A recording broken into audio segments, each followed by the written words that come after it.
Good evening and welcome to the Job Search Solution, the radio program where we talk about looking for a job, changing jobs, changing careers, hiring. And as always, we begin with a prayer. Dear God, grant us thy peace and thy mercy, thy will be done. In just a few minutes, as we do every Wednesday evening, Rich Levinsky is going to be with us talking about consultants in the workplace. He's got a great topic this evening. You'll want to stay tuned for that for sure. As we've been doing the past few months, we want to start out by asking you to think about 3 things you were grateful for today. Just take about 30 seconds to think about what you were grateful for. Yeah, it's hard to be sad, hard to be upset when you're grateful. Just grateful for being here, grateful for being able to hear what we have to say. We're grateful for you. That's one of the things we are definitely grateful for. One of the things I wanted to discuss this evening was ghosting. This has only been something that has come up in the last few years, maybe 3 or 4. Maybe it's gone on since I've been in this business since 1973, but we didn't call it that. It's called ghosting. It's when candidates accept a job and just plain don't show up. First of all, I want to go through a number of reasons of why it happens. Fortunately, I can't recall if it has. We're a big agency. There are 24 recruiters here. We place quite a few people a year.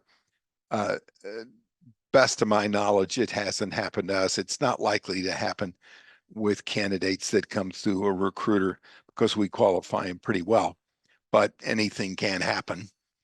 But it happens, according to something that I read yesterday, 1 out of every 10 times a candidate just doesn't bother showing up.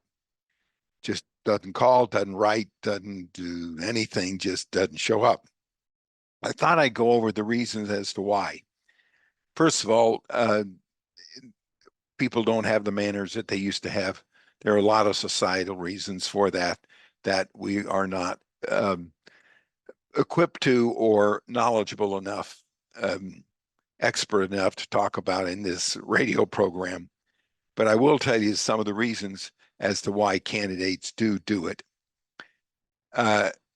The interviewing process is way too slow. The interviewing process takes way too long. Candidates feel like that they're a number instead of being a person in the interviewing process. They're initially contacted by a very removed, uncaring human resources recruiter who could care less about whether they come or go, who is desperately trying to keep their own job, and who are impersonal in the process. And the first thing they do is have the candidate take a test. They don't tell the candidate what the process is, just that they're going to be interviewed for a job, and they tell the candidate what the job is by referring the candidate to a job description on their website. They just don't act like they care. They schedule an interview with the hiring authority 2 or 3 weeks out. The hiring authority then postpones the interview.